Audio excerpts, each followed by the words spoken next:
Well, hey, welcome to this update. And this update is going to mark 5 years of building the Colorado Front Range. And we're just going to take a look back at what it was 5 years ago when I started by tearing down the Colorado and Coyote Creek and building the Colorado Front Range. So we're going to take a look at a little bit about what went on there, kind of break things through, kind of intermix it into the video. But the other thing is we had a work session last week, and as always, that usually sparks a new video. So we'll take a look at what we've been accomplishing and where we're going. Also, I think it's kind of interesting. My father has been out to visit with me, and I'm going to just kind of go over some specs because he asked some questions that maybe some of you have, and I wrote them down, and so we'll share what's going on. But the number one thing that I've accomplished in the last 5 years is that door is finally not squeaking. I just need to replace the handle on it now soon. So in any case, come on in and we'll take a look at what's been going on.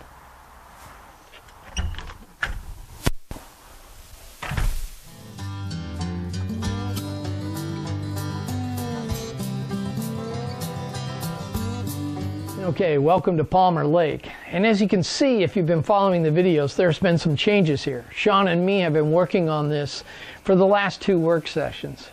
Originally, what we had some paper mountains here that were kind of coming off of the backdrop and coming down here. The reason being for doing that is I didn't want to paint all the backdrops.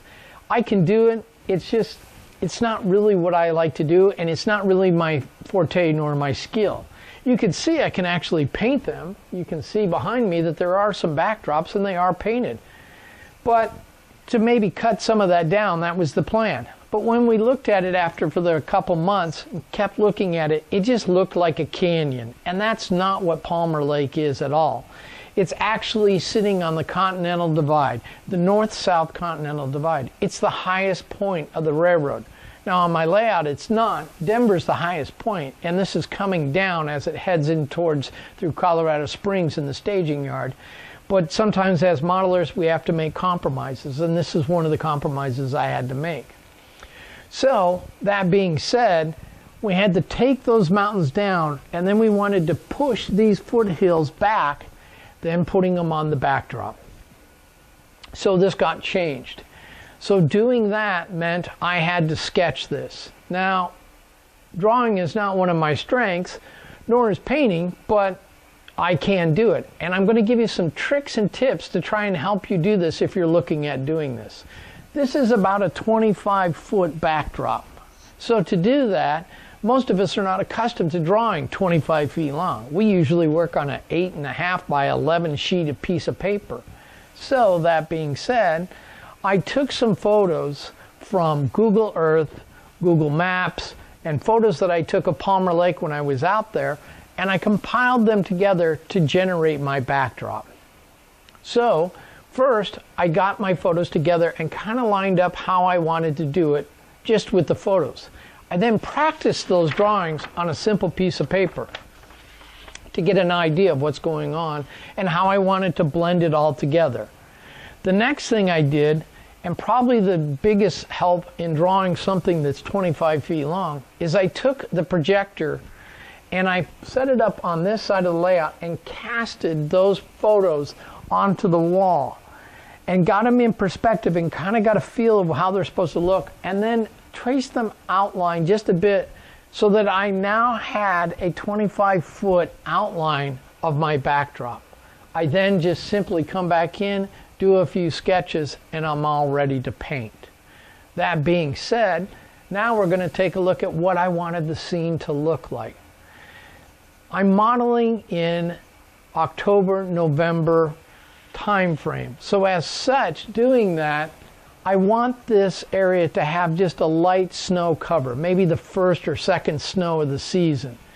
So my backdrop will be mountains, and in this area here there's a lot of lodge poles and ponderosa pines that are in the area. So this area will have a few more trees than what we see anywhere else on the layout. And they'll have a light dusting of snow. The backdrop has to represent that, and the clouds you see are a little darker to give that image of a snowstorm maybe just came through, something like that. So that being said, this whole area is going to be modeled with a light dusting of snow, just to give a little more interest. And not many people model winter, and I think it'll be really cool to have just a little light snow in this area. So that's what's changed over here. That's what Sean and me have been working on. You can see that the lake is all laid out. This is going to be a nice sized lake. If you do Google Palmer Lake, in particular, you look in towards the 50s, 60s, and even into the 70s, there is a Denver Rio Grande old water tower, and I'm going to have that in this area here because, again, I'm modeling that late 50s, early 60s time frame. So in any case, that's what's going on from here. Let's take a look now back at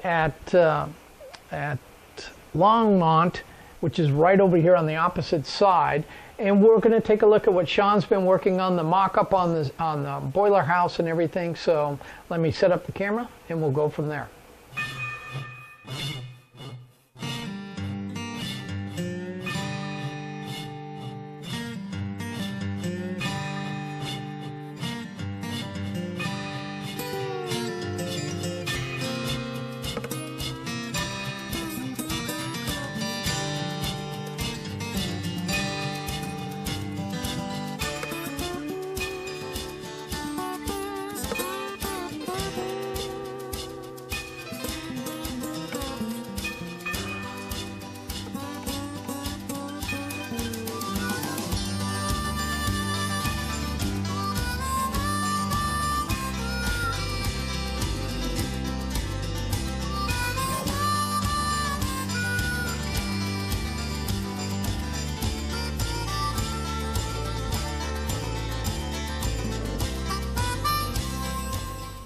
Well, welcome to Longmont. If you've been watching this video for any length of time, you've seen this stuff, but we are almost done with this building, and it's really kind of exciting to get to it.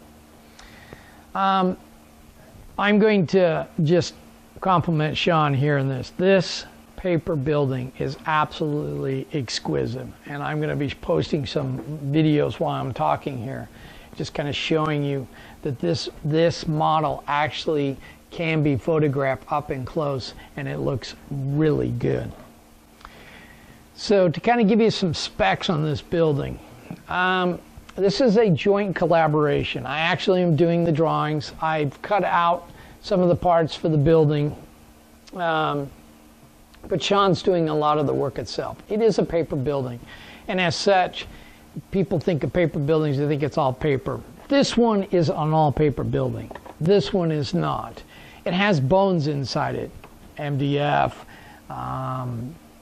plastic, acrylic, anything like that can work for forming a absolute structure or the bones of this thing. And then the paper gets wrapped on the outside, and it's the paper fitting onto this and fitting the layers together that actually makes this an incredible model. And that's why the photographs, and you can see them as they're coming across. As I said, this is a joint effort. I'm doing the drawings, and as such, part of the reason why I'm doing the drawings is A, I've been to the site several times, and then two, it kind of allows me to fit the track and the plans and everything together. If we were to model this 1 foot for 1 foot to scale, this sugar mill complex would be well over 25 feet long, and I don't even want to think of how wide it is. As it is, we've compressed it and removed a couple buildings that we just couldn't fit on the layout. But overall, if somebody from Longmont was to come in and take a look at it, they would recognize it right away. To give you some idea of how big the building is, from the finished building here in the back, from the very corner there to the very corner here, is over 55 inches long. It is roughly 7.5 inches wide. You then have about 4 inches between the two buildings where there's a track running down the center of it. And this mock-up that you're seeing in front of it is 32 inches long by 8 inches wide. So the footprint, and by the way, that's actually in front of the 55 inches, and it actually goes farther out longer as set up by the actual buildings that are in Longmont. So all said and done, this industrial complex is well over 6 feet long and about 26, 27 inches wide if you count everything, the track and everything that's in between there. The building itself, the two buildings are about 20 inches tall, and the smokestack is about 26 inches tall. I know you can't see the top of it, it's off the screen, but it's about 26 inches tall. The drawings were actually derived from a couple very valuable tools. Photographs and site visit, obviously, but I didn't really need to have that. I used Google Earth and Google Maps to get some of the other information I needed, how long, how big, measuring out from Google Earth. But the number one most valuable tool I got was one I never expected. I was going through YouTube like I always do, looking for videos of model railroads or different things like that. But I happened to Google in sugar mill and then Longmont, and lo and behold, I got a absolutely phenomenal video. Somebody had taken a drone and filmed some 4K video with the drone flying up and around and all over this structure. And I got photographs that I never would have gotten on site, never could have picked up from Google Earth or anything else. Absolutely incredibly valuable, and I can't compliment the individual who did that. I've actually, if you take a look, I've got a link, and I think if you go to my YouTube channel, you'll see videos that I have saved and watched. You can take a look at it. I think it's on my video list because, well, I watch it a lot, and so does Sean. That poor gentleman, he's getting more watches from the two of us alone. I know I alone have 100 watches itself, but it's very valuable. And so it just kind of brings me to another point of another tool that might be helpful if you're custom building something. You know, I never would have thought of it, but drones are actually really helpful for helping you build model railroads. And I got some incredible drone shots from that gentleman from his YouTube channel. So kudos to that. The other reason for mocking this up is not only the fact that Sean and me can interact and Sean can actually see what my two-dimensional drawing should look like when I draw them, when I hand it over to him, but it also helps us collaborate. But as you can see, all the track work in front here. This track work eventually has to be finalized. By using a mock-up, it allows me to figure out the last bits of the track and make sure that I have plenty of room. And it helped me also decide how much compression I needed to do to the building. So mock-ups are really kind of handy. Matter of fact, one of the things that we're going to show you here in a little bit is some customization I had to do to a Fast Tracks turnout to make this work. Now, everybody knows that I hand lay all my turnouts. Nothing new there. And also know that I've done a few custom turnouts. But I'm going to appeal to those people out there who have maybe done some fast tracks, done a little bit, not too sure about customization. I want to show you that turnout up front. We're going to switch the camera and everything else and see how easy it is to do some customization to turnouts. This one, you could use either the jig or you could use the template, and you build it pretty much the same way, but some modifications in the end. And I'll go over that in that portion of the video. But in any case, if you are considering turnouts and you're looking at it, buying turnouts, let me just say that Fast Tracks, I am a huge fan of that product, and I'm a huge fan of hand laying your own turnouts. First of all, I have number 12 crossovers on my main line. You can't buy those commercially. And let me tell you what, passenger cars going through number 12 crossovers look absolutely fantastic, and they don't derail, and it doesn't look odd, and it looks just like the prototype. So, you know, consider that if you're taking a look at building a new layout. It's not much to learn how to do hand-laid turnouts, especially using Fast Tracks and the jigs. Relatively easy to do. This layout alone has quite a few turnouts, and I have built over 500 turnouts. not only for this layout, but for the Colorado and Coyote Creek, and for some other layouts that people have asked me to build some turnouts for them. It's absolutely worth it to do it, and the transitions and the flow of the track is really it's just convincing. It just looks fantastic. So I'm sorry for the Fast Tracks commercial here, but I just can't express how much I really enjoy hand laying turnouts. So from that, let's take a look at that custom build turnout. And so if you're doing that, maybe pushing yourself a little farther.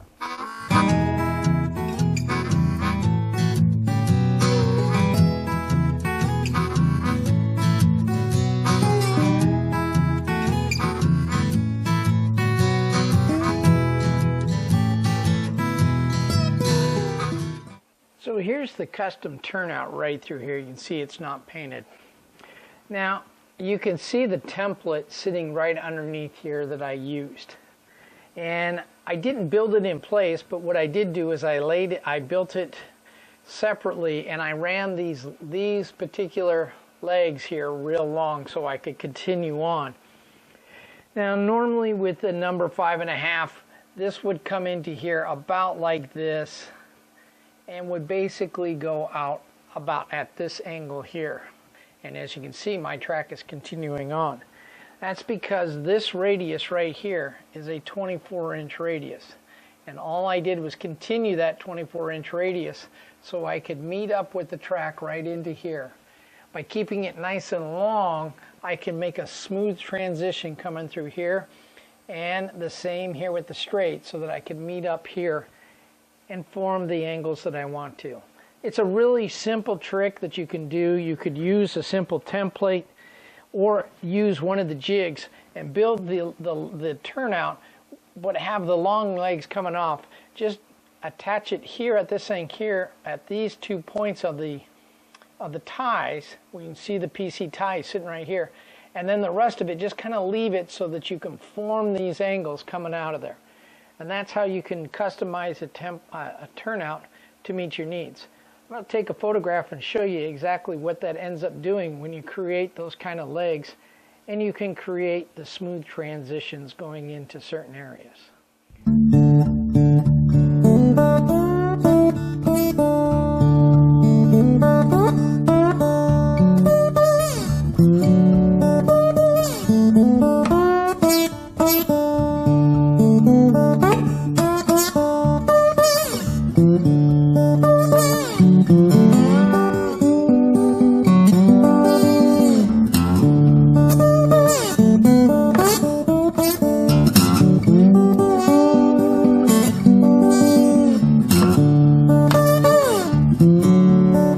Okay, this is a treat.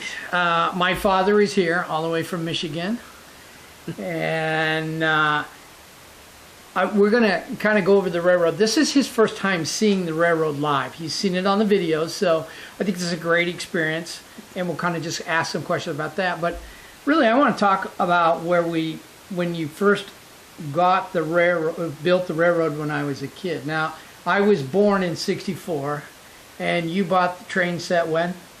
I would say December of '64. So December of '64. And of course, Mom thought this was a great idea, right? Oh, yeah, I guess I didn't ask her. My father always had trains at Christmas, and so I just continued the tradition. Okay. And so, and I've talked about this on some of the podcasts, that the H.O. Railroad That Grows by Lynn Westcott, by the way, that was first published in 1958. And oftentimes, I know Lionel Stranion and many people ask, what's the one book that you would give to a model railroader if you could, money was not an object? And this would be the one that I would give. This is what you built the first railroad with, yep. Right? I literally tried to duplicate what was in the book.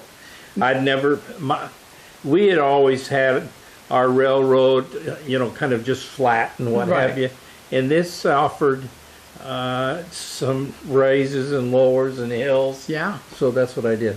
And so this is really your first chance of actually building a railroad at all. Oh, yeah. So, Oh, yeah. So, and And then when we built that, that was in, or you built that was in Montana. Yep, Great Falls. And we then later on moved probably about 1967, 68 to Denver or Littleton. Oh, yeah, somewhere in there. And that's when the railroad got moved. First time, yes. Yeah. And it went to the basement. Yes. Where us three boys discovered model railroading. I guess. Because, I mean, at 8 months old, I really didn't know a whole lot about model railroading. Oh, you were allowed to come down and be a part of it. You just couldn't touch it. And we kept it that way for a long time. So, this being the first chance you've seen this railroad, compared to the videos, when you walked in and saw it, what was your first thought? Oh my goodness, the videos don't do it all justice. It's awesome. And it totally amazes me at what you have done and the skills that you've learned to make it look so authentic. It is it's just a joy to watch and see. Yeah. And we ran the first day you came out here. We had a train running for about 3 hours. Yeah. And how many derailments we have? None. Yeah, and that was a big difference between what you're doing and what I did, because derailments were kind of common. And really from the, we were talking afterwards later on that evening, we were talking about the difference in the equipment that I have today versus what you were doing in 1964 with the rubber band drive motors and all that, which were then considered pretty high tech. Oh yeah. I was fortunate with your grandfather being in the service, and we lived in Europe. And so we bought a lot of German trains, and theirs were all HO and some pretty fancy motors, but we didn't have the sophistication of building as I think it is today. Yeah, there's definitely a build change. So when you asked some questions about the statistics about the railroad, I'm building it, so I didn't really give it much thought. It's just you never really give it a thought. But I thought that there were some important questions, so I wanted to address these questions. And I also want to address some questions that actually came up from other people who have maybe never seen the videos, who are not unsure. This is a purpose-built building. I purposely built this building now 15 years ago. And the building is 31 feet by 28 feet. So the layout inside is 30 feet by 27 feet. That's about 900 square feet. Yeah. My dad's first question was, how long did it take the train to go around the railroad? And that's from staging yard back to staging yard. I'd never measured it, but I said, well, I thought it was about two minutes and so on. Actually, the time at 50 miles an hour is 8 minutes and 37 seconds. Which is quite a while for a train to run around a circle. I mean, in our days, trains ran around a circle in less than a minute. Yeah, well, but if you're learning to do a railroad for the first time, I mean, how many times have I built this railroad? There you go. I probably built this one at least 3 or 4 times. The beauty of this was it was built out of a 4x8 piece of plywood. Right. And you would cut elevation levels and what have you, so that if you got things fixed solid and you had to move it, that was not a big deal. Right. This here does not move. Ain't going nowhere. The total track that this plan calls for is 1,218 feet of track. By my calculations, I have laid 970 feet of track. There are 250 feet left to be laid. Most of it is right here through this back area in here, and 2 industrial spots, one in Denver and one in Colorado Springs. I hand make my own turnouts, which Yep. at that time when in 64, you didn't have to do that. They had Atlas snap switches, and that was pretty common. In fact, that's what that called for in the book. Yep. But I hand build my own now. On the layout currently are 74 turnouts that are hand built. 3 of them are double slip switches, Yep. and 1 of them is a 3-way. 6 of them are custom built. In other words, they don't match a jig. I basically said I need this size frog, and I laid track and drew out what I needed and hand built those turnouts. Those are 6 of the toughest turnouts I've ever had to build. And on the layout itself, the crossovers on the main line are number 12s, which you cannot buy commercially. The only way you can get those are from handmade turnouts. We talked about painting the backdrops, Yep. which as a kid I never did. Nope. My brother Joe did. Yep. And by the way, we need to also make a shout out to Katie, probably one of our biggest YouTube channel fans. And my niece loves this channel, and she keeps telling my brother he needs to come out, but you know, we'll see what happens. But nonetheless, we do need to give a shout out to Katie. So, hi Katie, how you doing? Yeah. But my brother Joe definitely painted. Yep. And we would safely say that my drawing skills as a young man was rudimentary, right? Yeah. Okay. I mean, they weren't. They were far beyond mine, but Yeah, well, maybe. But on this layout, there is 213 feet of backdrop Yeah. that has to be painted. yeah. Currently, I have 100 foot painted. I have only 113 more feet to go. Just a few. One of the questions I get all the time on the YouTube channel is why paint instead of using photo backdrops? And so I just did a check just today just to see what it would cost to do 213 feet of 2-foot tall photo backdrops would cost me $4,500. Yeah. There's another thing that I think that you have done that is really pretty excellent, and that is you go out to an area, we'll say Longmont, Okay. and you're taking photographs along the rails of the scenery in the background, and then you come and duplicate that Yeah. as close as you can Yeah. on the wall. And you know, some people would probably notice that, but it gives authenticity It does. to the project.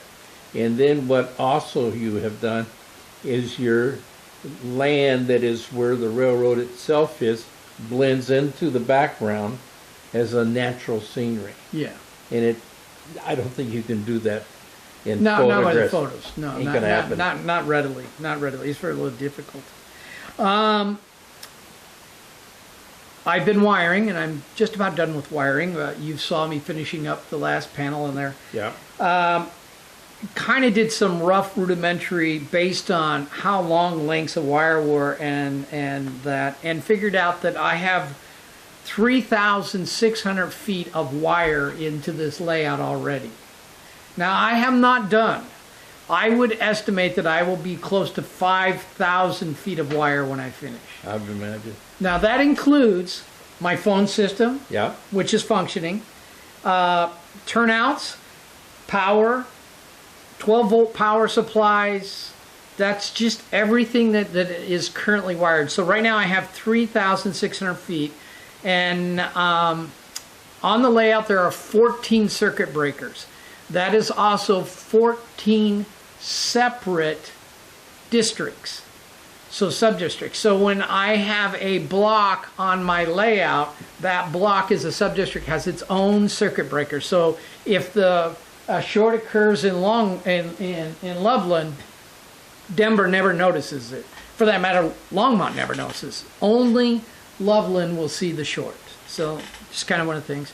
I have 35 sensors on this layout. Those are sensors that actually go to the computer. And I showed you that the computer actually tracks the train Yes. as it goes around. Yes. That's something you never dreamed of in 1964. Well, we didn't have computers. The computers were just, well, I mean, we did, but we were sending men to the moon in NASA. We were not thinking. I remember my father taking me to the Sage building. He wanted to show me the computer that was there. This would have been probably 62. Okay. And the computer was kind of awesome. It took up 3 football fields. Yeah, exactly. And they were big boxes with whirling wheels and cards and all of that stuff that went into it. Today's computer. Yeah. Your phone that you have, it has more power than that. Than 6-inch, yeah. 6-inch little screen there is more powerful than anything they had those days. Yeah, exactly. It's kind of interesting. You never thought of using a computer for a train set. Which is really kind of interesting when you look at it now, because it's just something different. I just think it's to help the authenticity of the route. Yes. You need the computer to get everything going. You can't possibly get all of those switches and everything done. No. Especially when they're 2 rows over that way. Yes, that was the other thing. So one of the things you noticed right off the bat was all the light bulbs that light up the table. Yeah. And a question came up was, how many light bulbs do I have? I had no idea. So, I just basically said, okay, I buy the things, and every 2 feet I put down another light bulb. So I went around and counted all the light bulbs. Over the layout proper, there are 91 light bulbs over the layout. There are 14 more in the aisleway. Yeah. So that would be a total of 105 light bulbs in this building. Yeah. It gets a little warm sometimes in here. But to be fair, the 91 light bulbs are LED light bulbs, so they're not high wattage in that true sense. I mean, they're only using about 5 to 8 watts, I think, between the 2 different style of bulbs I have. So they're really low wattage, but they produce a lot of power and a lot of light. They give you the correct lighting for the layout for people to see it in a natural form. And it's not, you don't really notice shadows being casted or anything like that. No. And then one of the questions I oftentimes get is the total wattage that I use on the layout to run trains. This is just to run trains. I had an email this week that came in. A gentleman is looking at doing a building and wanted to know, anything I need to know about building a building. And my first response was, you need 100 amps of service. And I left it at that and then shot it back to him. And then I thought, if you don't know what the 100 amps would be used for, you have really no idea. Yeah. And so I sent him a follow-up email that said, well, you got 30 amps of heating, 30 amps of cooling. You've got 30 amps for light. I mean, when you have 105 light bulbs, 30 amps is... Probably there. Yeah, you're probably hitting all of that. There's 25 watts of power on the layout for running trains, and then there's an additional 15 amps of power for running the computers, the stereo system, and all the networking material that we have in here, the RFID readers and all those type of things.